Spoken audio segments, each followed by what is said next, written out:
Bagaimana kematian Nabi saya nak cerita. Pernah orang dengar tapi cerita balik. Tuan-tuan kena ingat pada tanggal 12 Rabiul Awal. Nabi ni tuan-tuan, 12 Rabiul Awal kita sambut kelahiran Nabi. Tapi itulah kiamat yang paling dahsyat untuk Nabi SAW. Kiamat macam mana? Nabi menghembus napasnya terakhir. Pada pagi subuh tu, bila Bilal lau azan, Nabi bangun. Wahai Fatimah, sebab rumah Fatimah tuan-tuan dekat dengan rumah Nabi. Fatimah, hari ni aku tak larat lah. Kalau ada tuan-tuan, dia kata kalau ada, lantiklah Abu Bakar jadi imam. Fatimah bergegas. Masa tu Sayyidina Ali dengan Salman disebut. Bangun.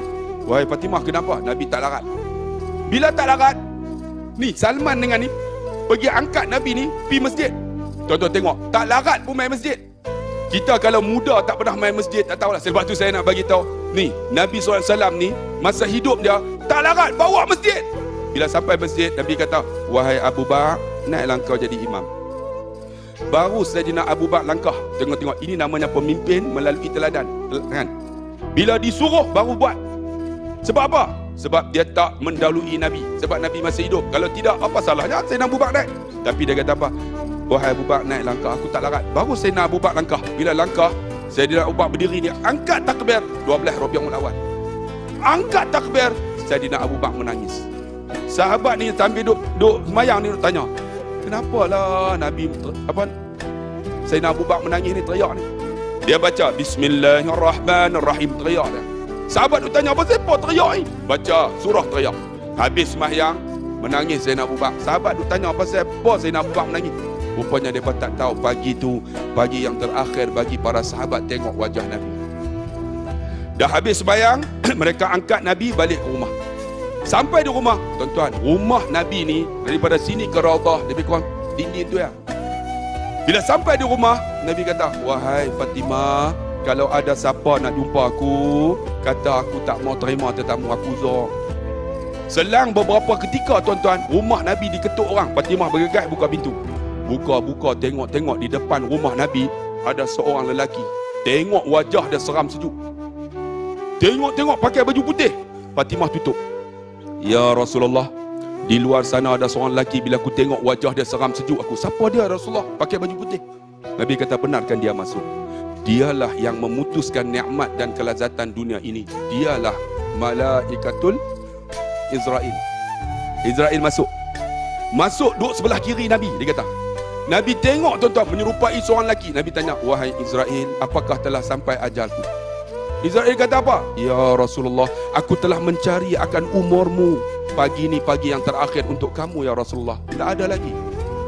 Nabi kata, wahai Israel, mana Jibril alaihissalam yang sentiasa bersamaku ketika susah, ketika senang? Jibril duduk di langit ketujuh turun, duduk sebelah kanan Nabi menyerupai seorang lelaki. Aku di sini ya Rasulullah. Nabi tanya, wahai Jibril, kenapa tak bersama denganku di saat kematian? Jibril kata apa? Ya Rasulullah, aku tak mampu melihat saat kematian kamu ya Rasulullah. Nabi kata apa? Wahai Jibril, tidakkah aku ni kekasih Allah? Apakah mati ni sakit bagi aku ke, wahai Jibril? Jibril kata apa? Wahai Rasulullah, walaupun engkau kekasih Allah, tapi ni mati ni sakit ya Rasulullah. Saya nak tanya tuan-tuan yang ada ni, tuan-tuan ni kekasih Allah kan? Tuan-tuan ni Habibullah kan? Makcik Khalilullah kak? Makcik Walilullah kak? Makcik di orang yang jamin syurga kak? Abang orang jamin syurga kak? Kita orang yang buat dosa bayang saat kematian kita. Cuba bayang. Lalu Nabi kata, wahai Israel, bila aku mati, apa aku dapat? Bila kau macam itulah. Maka Jibril kata apa? Bila engkau meninggal, kau yang pertama akan masuk syurga. Ni kami para malaikat akan menanti roh kamu sampai bertemu dengan Allah. Engkau yang pertama akan bagi syafaat. Nabi disebutlah. Bila sebut tu, Nabi kata, alhamdulillah. Wahai Jibril, bagaimana dengan umat aku? Nabi kata, ni nak mati ni. Nak mati ingat lagi. Bagaimana dengan umat aku? Kita tuan-tuan, Nabi pun tak ingat. Bagaimana dengan umat aku? Nabi Jibril kata, umat kamu yang pertama masuk syurga. Ada yang masuk syurga tanpa hisab. Engkau bagi syafaat ya Rasulullah. Nabi pun tenang. Kalau demikian, wahai Israel, ambil nyawa aku. Tuan-tuan, bila diambil 12 Rabiul Awal yang kita sambut hari kelahiran Nabi itu, itulah hari kematian Nabi. Lalu dikata dalam kitab, Israel ambil nyawa Nabi ni daripada hujung kaki ni, ditarik dengan lemah lembut. Nabi kekasih Allah bang. Nabi bukan macam kita bang, banyak dosa bang. Nabi kekasih Allah ditarik lemah lembut sampai dekat lutut. Nabi kuatkan suara, Allah, ya Israel, mudahkan aku kekasih Allah. Saya nak tanya tuan-tuan kekasih Allah kah? Tuan-tuan Habibullah kah? Cuba renung bang, saat kematian kita dengan dosa dan maksiat kita bang. Lalu kata Israel, ya Rasulullah, aku tahu kau kekasih Allah, tapi ini paling mudah ya Rasulullah, tak ada lagi ya Rasulullah. Nabi kata, kalau demikian ambillah nyawaku. Ditarik lemah lembut bang, kekasih Allah bang, bukan kita bang.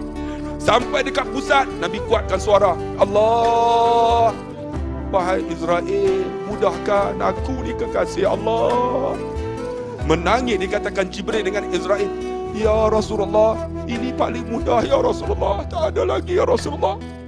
Nabi kata, kalau demikian ambil, ditarik nyawa Nabi. Itulah yang disebut dalam kitab ni, kala. Nabi kata, dalam Quran kata, ketahuilah, iza balaghatit taraqi, ketika nyawa sampai halqum ni, wa qila man, katakan kepada orang yang nak mati ni, raq, siapa boleh tolong kamu?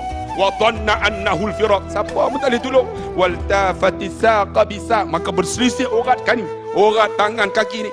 Masa itulah tuan-tuan, ni nama ghararah, dada berolak. Ketika dada berolak itulah Nabi kata apa? Rafiqul a'la, Nabi kata Tuhan paling tinggi. Lalu Nabi celupkan tangannya dalam bejana yang ada air. Nabi sapu daripada atas ni sampai ke bawah. Sebab apa? Tak tahan menghadapi sakaratul maut bang. Inilah kiamat yang kita akan lalu. Lalu disebut dalam setengah kata, Nabi sebut salah, setengah kata ummati yang tu khilaf, setengah sebut salah. Lalu Nabi sapu ni. Ketika Nabi kata Rafiqul A'la, Tuhan paling tinggi tuan-tuan. Aisyah kata apa? Ketika aku lihat Nabi pada ketika itu, aku menggerunkan. Ini Nabi kekasih Allah menghadapi saat mata. Macam mana aku? Aisyah kata. Lalu tuan-tuan, ditarik nyawa Nabi ni.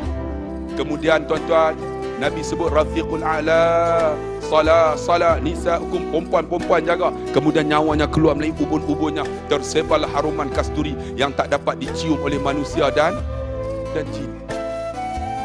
Nabi kekasih Allah meninggal pada 12 Rabiul Awal. Itu Nabi rasa. Dia nak tanya tuan-tuan, kita macam mana? Sebab tu kalau boleh bang, sebelum tidur, astagfirullahaladzim banyak-banyak bang. Takut ni kiamat ni. Kiamat yang kita akan hadapi ni tuan-tuan, bagaimana dibayang satu persatu apa kita buat dunia. Takut tuan-tuan, apa yang kita buat nanti Tuhan akan tengok masa keburukan, masa nak mati. Adik, ingat adik, kematian tu menanti kita. Jadilah masa muda ni orang baik, insya-Allah kita akan mati juga benda yang baik. Harap-harap tentulah.